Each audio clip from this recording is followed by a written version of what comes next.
So guys, जैसा कि आपने थंबनेल और टाइटल में देख ही लिया है, इस वीडियो में टोटल बात करेंगे 4 कंपनीज के बारे में। 4 वही कंपनीज जिन पर आपकी रिक्वेस्ट लगातार देखने को मिल रही है। शुरुआत करेंगे रतन इंडिया पावर से, लेकिन आगे जाने से पहले एक छोटी सी रिक्वेस्ट, सब्सक्राइब कर देना किसी भी पॉइंट पर अगर आपको पसंद आता है। लेकिन कोई भी चीज आपको लगता है कि भैया ये थोड़ा चेंज करना चाहिए या इसमें कुछ सुधार करना चाहिए, तो कमेंट बॉक्स में आप अपना पॉइंट ऑफ व्यू शेयर कर सकते हो, जो आपको लगता है कि मुझे कुछ चेंजेस यहां पर करने चाहिए। तो शुरुआत करते हैं। सबसे पहले हमारे पास कौन सा स्टॉक है? सबसे पहले हमारे पास में है रतन इंडिया पावर।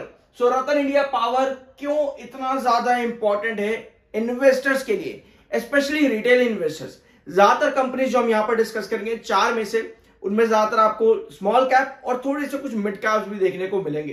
तो रतन इंडिया पावर यहां पर इंपॉर्टेंट इसलिए भी हो जाता है क्योंकि 38 जून को कंपनी ने एक अनाउंसमेंट करी। किस चीज के अनाउंसमेंट? जुलाई 1 को लेकर के। क्योंकि भैया रतन इंडिया पावर ने क्या किया? रीपे किया है। क्या? 1025 करोड़ की एनसीडीज फुली रीपेड कंपनी ने करी है, जिससे कंपनी क्लियर कर देती है प्रिंसिपल और इंटरेस्ट एज ऑफ जुलाई 1। यानी कि जुलाई 1 तक जो भी कंपनी को इंटरेस्ट देना था या फिर प्रिंसिपल देना था, उसको कंपनी ने क्लियर कर दिया है 1025 करोड़। भैया ये रीपे कंपनी ने किया है, यानी कहीं ना कहीं जो कंपनी अपने आप को, रतन इंडिया पावर अपने आप को डेट फ्री करने की कोशिशें कर रही है, उस पर ये एक और स्टेप है। लेकिन जब भी कोई कंपनी अपने आप को डेट फ्री करने के लिए जाती है, आपको कुछ चीजें देखनी होती हैं। क्या कंपनी बिजनेस ला रही है? क्या उस बिजनेस से कंपनी प्रॉफिट ला रही है? ये दो सबसे इंपॉर्टेंट पॉइंट रहते हैं। आपको पता है कि रिलायंस पावर ने अपने आप को डेट फ्री डिक्लेयर किया, प्रोजेक्ट्स भी लेकर के आई, उन प्रोजेक्ट्स पर कंपनी प्रॉफिट भी कमा रही है। क्या? तो भैया इस रीजन की वजह से आपका रिलायंस पावर इतना उठ चुका है ऑलरेडी। बट अगर आपको और रिटर्न चाहिए तो आपको थोड़ा वेट करना पड़ेगा। मार्केट है, चार्ट से अपने तरीके से चलते हैं, करेक्शन वगैरह सब चीजें मार्केट का गेम है। बट रतन इंडिया पावर को भी अगर यही करना है टर्न अराउंड स्टोरी, तो भैया प्रोजेक्ट्स और प्रॉफिट्स ये कंपनी को जनरेट करने होंगे, क्योंकि कल के दिन कंपनी के रिजल्ट्स है। Q1 3 जुलाई कंपनी की बोर्ड मीटिंग है, जहां पे कंपनी अपने Q1 के नंबर्स अनाउंस करेगी। लेकिन नंबर्स क्या आने की पॉसिबिलिटी है? अगर हम पास्ट यहां पर कंपनी का देखें तो भैया ये आपको कंपनी के नंबर्स देखने को मिलेंगे। अगर हम सबसे पहले आते हैं 2022 में और बात करेंगे कंपनी के सेल्स और रेवेन्यू के बारे में। भैया 2022 में कंपनी की सेल्स और रेवेन्यू जून के क्वार्टर में अच्छी थी इन कंपैरिजन विद मार्च। 2023 में आते हैं तो आपको पता चलता है कि कंपनी उतना कमबैक नहीं कर पाई जो कंपनी ने 2022 में किया था इन कंपैरिजन विद मार्च इन जून 2023। अब 2024 में आते हैं तो भैया कंपनी ने वापस से कमबैक किया। भैया ये कहानी क्या चल रही है यहां पे? देखो, अगर हम इस पूरे गेम को समझे कि कंपनी कमबैक कर रही है या नहीं कर रही, वो टोटल डिपेंड कर रहा है मार्च के अंदर कंपनी क्या सेल्स रेवेन्यू लेकर के आ रही है। अगर कंपनी के मार्च के सेल्स रेवेन्यू इन कंपैरिजन में दिसंबर एंड सितंबर लो आ रहे हैं, तो जून क्वार्टर आपको सेल्स और रेवेन्यू बढ़ती दिख रही है। अभी तक का पास्ट पैटर्न ये बता रहा है, और ये बहुत कॉमन सी चीज भी है, इसमें कुछ नई रॉकेट साइंस नहीं है। लेकिन मार्च 2025 में कंपनी ने ऑलरेडी एक बेंचमार्क बनाया है, जो कि ऑलमोस्ट सभी क्वार्टर्स अगर आप कंपेयर करोगे और ईयर ऑन ईयर बेसिस पर भी कंपेयर करोगे, तो भैया ये कंपनी के जो रेवेन्यू आए 2025 मार्च में, ये बहुत बड़े हैं। क्या कंपनी इसे कंटिन्यू कर पाएगी? क्योंकि पास दिखा रहे कि अगर मार्च आपका बहुत अच्छा जा रहा है तो कंपनी उसको कॉप अप नहीं कर पा रही है। तो भैया ये कल के दिन देखने को मिलेगा, क्या कंपनी यहां पे कंटिन्यू कर पाएगी एक बेंचमार्क या फिर नहीं। आपका क्या ओपिनियन है? कर पाएगी तो यस, अगर नहीं कर पाएगी नो। यस और नो में आप अपना जवाब दे सकते हो। आपका ओपिनियन बहुत मैटर करता है इस चैनल पर, ठीक है। इसके अलावा नेट प्रॉफिट्स भी आपको क्या लगता है कि कंपनी जो पिछले 3 क्वार्टर से लगातार प्रॉफिट्स में आ रही है, सॉरी 2 क्वार्टर से, क्या कंपनी इसको कंटिन्यू कर पाएगी? यहां पे इंटरेस्ट और डेप्रिसिएशन कंपनी का यहां पर कम हुआ है पिछले कुछ क्वार्टर्स के अंदर, बट ओपीएम परसेंटेज भी कंपनी का स्ट्रांग हुआ है, चूंकि एक और अच्छा साइन है। तो ओपीएम परसेंटेज अगर कंपनी का इसी तरह से बढ़ता है तो यस, बहुत हाई चांस है कंपनी की प्रॉफिटेबिलिटी फिर से देखने को मिले, जो पिछले 2 क्वार्टर से यहां पर आ रही है। सो इसकी पॉसिबिलिटी भी यहां पर बन जाती है। ये एजम्पशन है कि क्या पॉसिबिलिटीज है, ये कोई आपको राय नहीं दी जा रही कि हाँ यही कंपनी करेगी, ठीक है। इसके अलावा एक चीज कंपनी ने रिसेंटली और अच्छी की है, वो है प्लेज पैटर्न। जो प्रमोटर का आपको 88.65% प्लेज दिख रहा था, वो भैया 0 पे आ चुका है, और प्रमोटर होल्डिंग वही है। 44.06। तो ये भी एक अच्छा साइन आता है कि जून में कंपनी ने प्लेज पैटर्न बिल्कुल जीरो कर दिया है। ये भी एक और अच्छा साइन दिख जाता है रतन इंडिया पावर में। अब टेक्निकल पॉइंट ऑफ व्यू पे एमएफआई 41.5 का है, आरएसआई 54.8 का है। टेक्निकल्स न्यूट्रल है इस समय।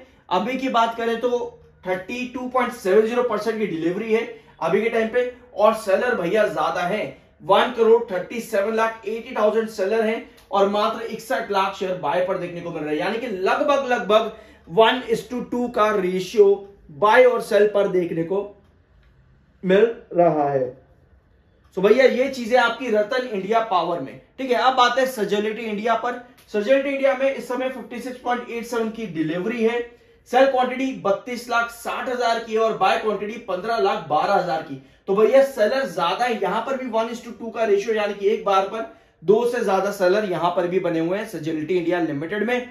74.3 का एमएफआई है जो कि बेरिश ओवरबोट पुल बैक की कंडीशन दिखाता है।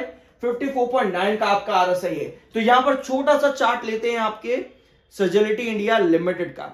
तो भैया क्या कंडीशन अभी हमें यहां नजर आ रही है, हमें दिख रहा है कि येलो क्रॉसओवर पर कहीं ना कहीं स्टॉक सस्टेन करने की कोशिश कर रहा है, जो कि 43 रुपीज 22 पैसे पे है। यह आपका येलो क्रॉसओवर, यानी कि अगर सस्टेन कर जाता तो हम वापस से ऊपर जाएंगे, अदरवाइज भैया ये वेजेस पैटर्न टूट जाएगा आपका यहां पे। अगर ये 43 रुपीज 20 पैसे का जोन जो आपका है येलो क्रॉसओवर, ये ब्रेकडाउन होता है तो जो अभी तक हम वेजेस पैटर्न पर चल रहे थे वो टूट जाएगा। और आपको पता है कि 45 से 42 ये आपका सेकंड ब्लॉक है। अभी तक इस सेकंड ब्लॉक को शेयर ब्रेकआउट नहीं कर पाया है पिछले 5 से 6 महीने के अंदर। तो भैया ये सजेलिटी इंडिया लिमिटेड आपका यहां पर हो गया। अब बात करेंगे आपके ब्राइटकॉम ग्रुप लिमिटेड। देखो इस कंपनी को ना थोड़ा सा टाइम देना पड़ेगा क्योंकि अभी रीलिस्टिंग इस कंपनी की हुई है। कंपनी ने एमडी और सीईओ को अपॉइंट भी किया है। रेगुलेटरी रिस्ट्रेंट में प्लान एआई और एमएल ड्रिवन ग्रोथ का है कंपनी का। टोटल रोड मैप कंपनी ने यहां पर दिया है, लेकिन थोड़ा सा देखो आपको टाइम देना पड़ेगा अगर आप फंसे हुए हो तो। लेकिन यार मैं आपको कोई बाय या सेल की रिकमेंडेशन नहीं दूंगा, वो आपका अपना ओपिनियन है, क्योंकि भैया ये कंपनी पहले भी काफी नुकसान करवा चुकी है, काफी नुकसान करवा चुकी है और तब भी बहुत लोग फंसते थे। अभी देखो चेंजेस अगर आते हैं तो हमें कहां देखने पड़ेंगे, ठीक है। अगर हमें इस कंपनी में चेंजेस चाहिए तो हमें सबसे बड़ा चेंज चाहिए भैया कंपनी के प्रमोटर होल्डिंग में। प्रमोटर होल्डिंग में हमें चेंज चाहिए, यहां पर प्रमोटर बढ़ने चाहिए, क्योंकि भैया सारा माल पब्लिक के हाथ में चेप दिया गया है, सारा माल पब्लिक के हाथ में चेप दिया गया है। एफआईएसबी 14% से 8% पर आ चुके हैं और पब्लिक के पास 73.62% की होल्डिंग है, जो कि एक टाइम पर थी 67.45%। तो भैया पब्लिक के पास सारा माल यहां पर बेच दिया गया है। कुछ यहां पर प्रमोटर रखना चाह नहीं रहे थे पहले, बट अब क्या चेंजेस आएंगे, क्योंकि देखो ट्रेडिंग अगर वापस आई है ना कंपनी की, तो कंपनी को ये चीजें करनी पड़ेगी। प्रमोटर को मतलब कि थोड़ा भरोसा देना पड़ेगा, जो बहुत टूटा था पहले।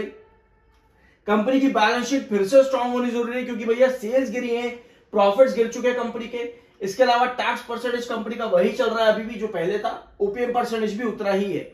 तो कंपनी को यहां पर भरोसा दिलाना पड़ेगा, तभी ये कंपनी वापस उठेगी। अदरवाइज भैया यहां पर बहुत रिस्की मामला पहले भी रहा है, अब भी हो सकता है। देखो मैं कोई डिग्रेड नहीं कर रहा, वरना आप कमेंट बॉक्स में तब भी मुझे गाली देते जब मैं आपको बोलता था कि भैया जेड कैटेगरी में है, दिक्कतें आएंगी, कुछ भी हो सकता है, यहां पर परेशान हो, क्योंकि भैया ये टेंशन वाली चीज है यहां पर है। जब मैं पहले आपके साथ डिस्कस कर रहा था तब भी आप लोग गालियां देते थे कि भैया तू क्यों बंद करवाने में लगा हुआ है।